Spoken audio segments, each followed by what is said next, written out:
excited to be here with three of my favorite people all in one virtual space. So as you all know, Leah is over here to my left, but maybe you're right. And then my good friend Katie is down here at the bottom, and we are going to be interviewing her today. So I'm just going to get right to the punch. Katie, welcome. Tell us a little bit about your career in this career snapshot. If you could give us your title and a little bit about what you do. Sure. My title is Staff Nurse Educator, and I'm basically a master's prepared nurse, registered nurse.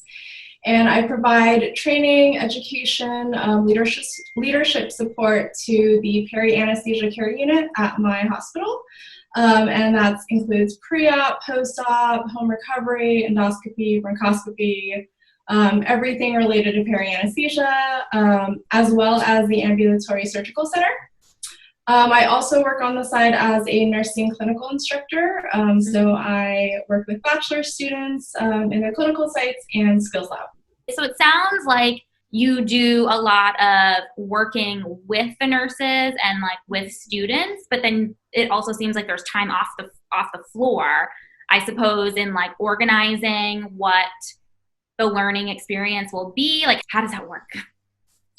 I think when it comes down to time management, it's similar to what all nurses do. You know, you have your tasks that you have to do, but you also need to spend time educating your patients, spending time with their patients. So with me, it's always making sure that I go to all the huddles. I try to make sure that I stop by the unit multiple times of the day just to see how everyone's doing, if they need any of my support. But of course, I have to be at my desk working on responding to emails, creating content, developing any courses, and then of course replying to any leadership asks as well as nursing asks. When you're in nursing school, were you trained to be a trainer, or did you learn about this on your own on the job? So how it went is that I went to nursing school to be a bedside nurse. I graduated, became a PACU nurse. So the PACU is the peri-anesthesia care unit. I worked as a PACU nurse for about 3 years, and while I was working, I went back to school for my master's in nursing education. Okay. And that's after I got that degree, that's when I got the opportunity to work as a generalist nursing educator.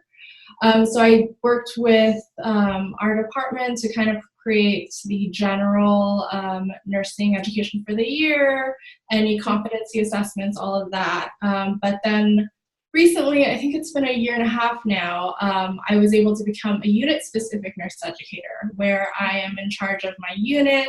I have my nurses, my leadership that I work with directly, and I just do all of the education for that unit, as well as any support that they need training-wise. Wow, that's fantastic. So Katie, tell me a little bit, kind of piggybacking on Leah's question. So if you want to do what it is that you do, can you repeat the title again just so that I don't say it wrong? So I'm a staff nurse educator. There's also titles like clinical nurse educator, clinical nurse support. There's a lot of different terms for it. You can even be a nursing professional development specialist. So there's a lot of terms for it, but basically you're the education and training support for a unit. And so what type of additional, I guess, education is required? Like, can you do that without going to nursing school, or do you have to be a nurse and then get a master's? What would be, I guess, the most direct educational path to get to where you are now? So you definitely have to be a registered nurse to go into this field. And I say in nursing, there's so many different fields that you can go into once you get your registered nurse license. But definitely you need to have at least a bachelor's degree in nursing. It helps if you definitely need to have some nursing experience under your belt first to understand and to be able to teach to other nurses. But I definitely recommend having that master's degree in nursing education, because you look at the theory of learning, you look into, the best way to get all that information to different people, the adult learning theory, just a lot of things that go beyond just teaching someone one-to-one, understanding that process. Wow. So a lot of school. So how long did it take you total? My master's in nursing education took about 2 years. My bachelor's in nursing took 1 year because I went to a community college, and I also have another bachelor's in biology. So I kind of expedited that process there. And then currently I just graduated with another degree. It's a clinical nurse specialist, which is a postmaster's certificate. So that allows me to be in the role of a clinical nurse specialist or a CNS, and that's another role in its own. So you're always learning, huh? Yeah. What's your favorite component of your career so far? I just love that there's so much to learn in nursing, and not just in the clinical aspect, but because, again, there's so many different routes you can go to once you are an established nurse. You can go into leadership, into education, informatics. There's just so much for you to learn. Just being a nurse educator at the facility I'm at, which is huge, I've learned so much about leadership. I've learned so much about myself. I will say I'm a completely different person than I was a year ago, just in terms of my grit, my resilience, my strength, my ability to speak to people. And those are, those soft skills that you don't expect to learn when you go into like something like nursing. But it's definitely something that has just impacted my life for the better and forever.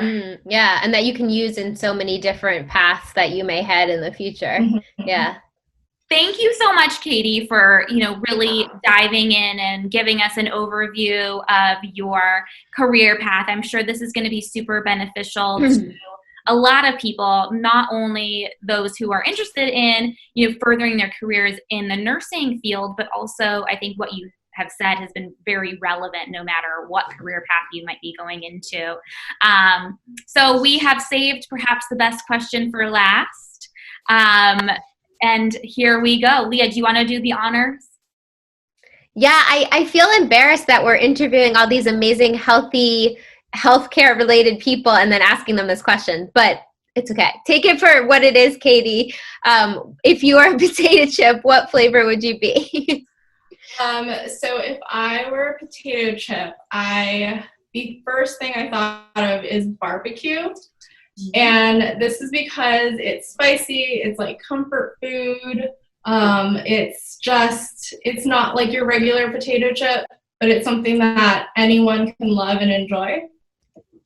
Love That's it. a good one. We were trying to do a sort of, what was that, Leah? Or Katie, the dating game.